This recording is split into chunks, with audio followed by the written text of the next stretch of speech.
शेतकरी मित्रांनो, शेतकरी कर्जमाफीबद्दल एक महत्त्वाचे अपडेट आता आपल्यापर्यंत येत आहेत.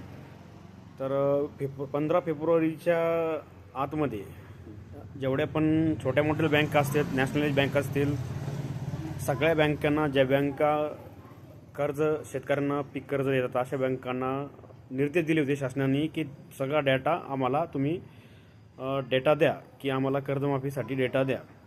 आणि जी कर्जमाफीसाठी जे सरकारने समिती स्थापन केली होती, यांना त्यांनी निर्देश दिले की माननीय मुख्यमंत्री साहेबांनी स्वतः स्टेटमेंट दिलेलं आहे की एप्रिलच्या पहिल्या आठवड्यामध्येच हा सगळा डाटा शासनाकडे सुपूर्द करण्यात यावा, असे निर्देशसुद्धा जी कर्जमाफी समिती आहे यांना माननीय आपले मुख्यमंत्री साहेब असतील देवेंद्र फडणवीस साहेब यांनी निर्देश दिलेले आहे. तर ही सर्व शेतकऱ्यांसाठी एक सुखद बातमी आहे.